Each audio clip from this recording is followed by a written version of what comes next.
Idiots need experts. Experts don't need idiots.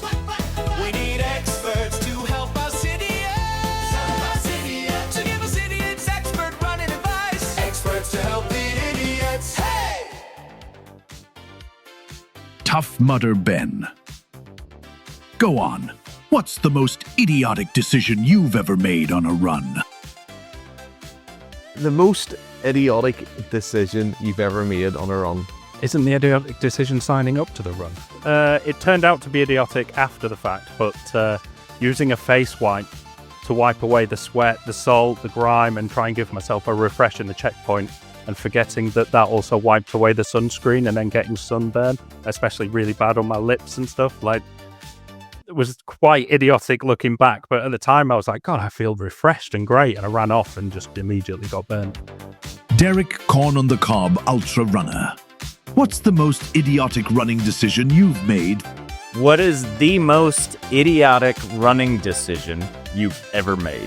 Actually, I'm starting to feel it's about a future one, and we'll see how it turns out. But I signed up for the Marathon des Sables, and I am sweating this one. In the event anyone in the audience doesn't know what that race is all about, can you give us the overview? Yes. So last summer I ran 160 miles across Nebraska, and I had a crew with MS Run the US and a crew and everything. And when I got home from that, I signed up for the Marathon des Sables, which is 7 days, 160 miles, but it's across the Sahara Desert. And there's no crew. In fact, I have to carry all my own food, a sleeping bag, a little pot to cook in, and a lighter and little fuel pods for that. The only thing they'll give us is water. And one of the days is a 62-mile run in one day. It's like 20 miles, 20 miles, 20 miles, 62 miles. And like, I sign up for these things before I know I can, and then I'm committed to it. And I have these doubts creep in, and I'm think, you know what, I probably had these in the past, but I'll be fine when I get there. It motivates me to be stronger, because the only way to make this easier is for me to get better and more fit. The race is the race. So that's a pretty wild one. Jerry, from a mindset angle, what's the most idiotic running decision your brain has ever talked you into? The most idiotic decision you've made on your runs. Yeah, I did. There's an island in County Mayo near Aquiline. It's called Inishbiggle. And I actually I got a boat to when we were in Mayo, I got a boat across in it with my wife and my son. And I discovered afterwards that I could actually, at low tide, at a very low tide, you could get across to Inishbiggle. You had to cross to another island to get to Inishbiggle. And the tide had to be really, so that was a risky. So I went to this first island with my wife and my son, and we waited for the tide to go as low as possible. And eventually I was able to wade across to this first island. I had to run probably a mile through this first island, Anna Island, I think it was called, Anna Island. And then once I got across to that island, I had to run for another mile or two across to get to Inishbiggle. And I realized when I got to the Inishbiggle Island that I wouldn't have time to go back the way I came. So I was on Inishbiggle Island, and I went to the pier there, and I hoped to get a boat back. There'd be a boat back to the mainland. I knew there were these guys who lived on the island, and they did these ferry crossing, and I phoned them actually. I Googled, I had their number when I was on the island. And these guys they're called the Lenihan brothers. They live on Inishbiggle Island. And they came and they brought me back to the mainland. Stonehenge 300-mile ultra runner Alex. What's the most idiotic running decision you've made? What is the most idiotic decision that you've made on a run? Oh. Most idiotic decision I've made. It wasn't necessarily a decision. It was not, I don't know if it counts. So on the worst thing I've done was on UTS this year. So I was doing UTS and I was right up against the checkpoints at this point. And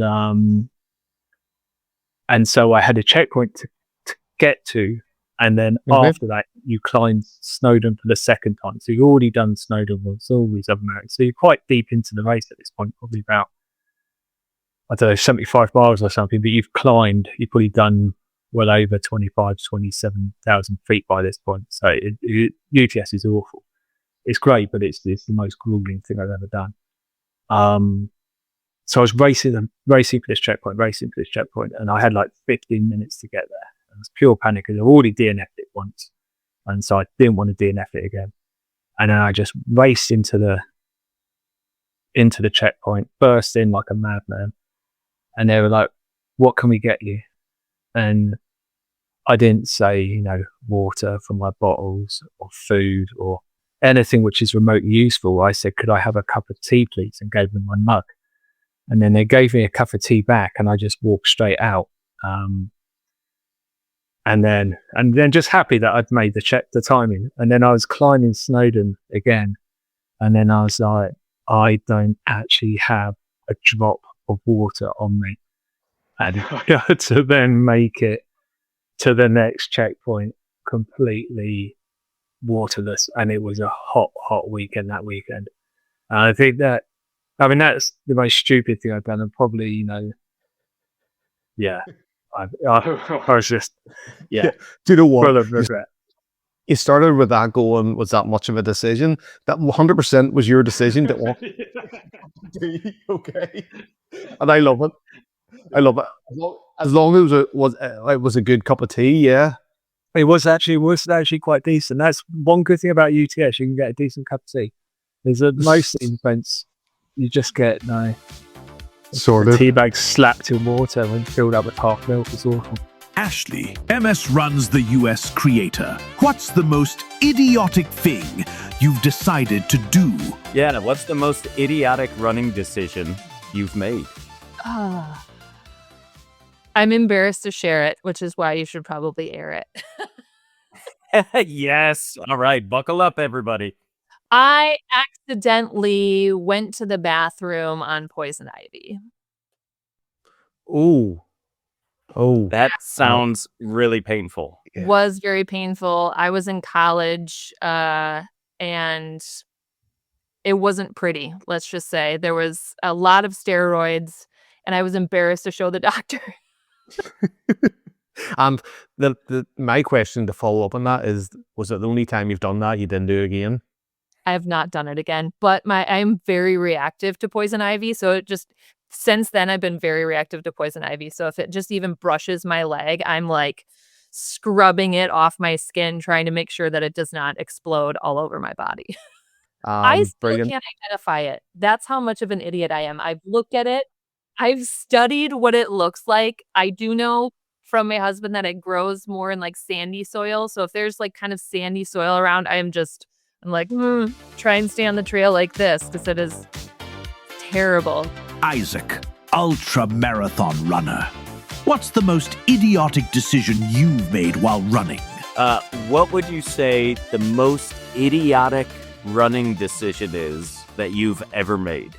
Analyzing my performance in high school. Stupid. I was competitive and I wanted to please people and I was worried about my races. And when I ran 5 seconds too slow in a 2 mile, I was upset. It took the joy out of running. That was an idiotic thing to put kind of like competitive pressure on myself. One real quick idiotic just thing I did, it was one of my last sort of fast marathons in under 240, I think maybe 238 or something. I got second. It never would have been anything had this guy not saved me. So the half marathon bus goes completely different spot on the other side of the valley than the marathon bus. I just walked into a long line, waited in that line, got on the bus.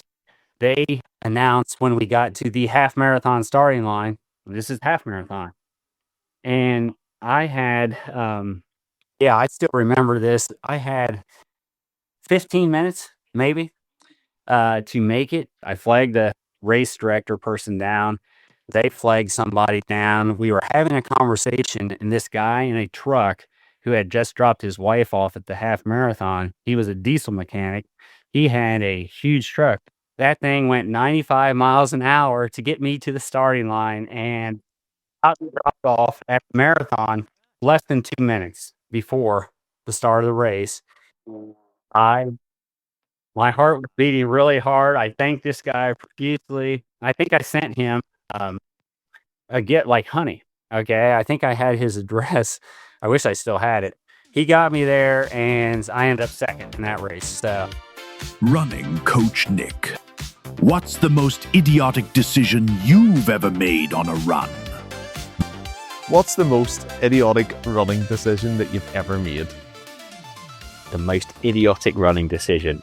Well, probably. I don't know. What can I? It's a bit boring. So, but I'm going to go with it. Well, not to bring any fuel to a marathon because it was going to be provided on course. So I didn't bring anything with me and got to the start line of the marathon. And amazingly, the organizer said, "Oh, our nutrition sponsor pulled out at the last minute. So there's no gels on course." Great. So try running 26.2 miles with no nutrition. Actually, I tell a lie. I think I had one gel that I was going to take before the start. But so instead of that, I had to carry it with me, and that was it for the whole thing. And so that mistake was only made once and will only ever be made once because it didn't go well. So yeah, that was a silly decision. Bring stuff with you. Well, because of where it was this rural, it was a road marathon, 2 loops, and it was there was not very much support. So you were out on your own. It was me and the cows in the field or something, and that was it. So it was desperate. Yeah, it was not a good, it was not good really. So silly mistake. Don't do that. Don't do that. So when you're running, Mizzen to Malin, don't Bring your own fuel. Just bring fuel. Greek ultra athlete Joe. What's the most idiotic running decision you've made? What's the most idiotic thing that you have ever done on a run? On a race, you mean? It's on a race. On anything? On a run? Yes, On a race? run. Oh, I had a very bad moment in the last Spartathlon, which is a race like 246, actually 6 marathons. Yeah. And I had a very bad moment, rush from the beginning of the race. Said, I can't say it in details, please. Okay. I went inside somebody's yard, it was open, wide open. I went there, I took off and then I just put my short and keep going. I couldn't handle the rush, it was so hurtful, it's so painful, so that was, I said, Joe, what are you doing? I was laughing with myself, but I couldn't do anything else. That was my only solution. And then I trashed my, beep in the trash can. I didn't left it there. I was very kind. It was a trash can outside, so. Joe, and were the windows shut in the house, in the yard? Were the blinds down? Were the curtains closed? You think that I paid attention? I was so I didn't want to see anything around me, but it was dark. Okay, it was dark. It wasn't daylight. Yeah. I did it. I want to go to this man to buy him a bottle of wine and say, thank you. You saved me. Anyway, wow. that was, I feel, oh my God, I blushed. That is the most awkward thing that I have ever done my whole life. Elite Pathfinder Sammy. What's the most idiotic choice you've made? What is the most idiotic decision you've made during a run? Well, there you go. The Northern Ireland 100, as we were kind of talking about before. Yeah. I had about 20 mile left, and I took an ibuprofen, obviously on a bit of an empty stomach, and it ended up giving me an ulcer at the top of my stomach, and I completely ruined my race. It turned the last 4 or 5 hours, would have thought. until about 8 hours of absolute agony, not being fit to eat and run. So one ibuprofen. Poison ivy, stomach ulcers. Turns out these experts learned the hard way. Next, we find out how to prepare your body and brain for back-to-back running days.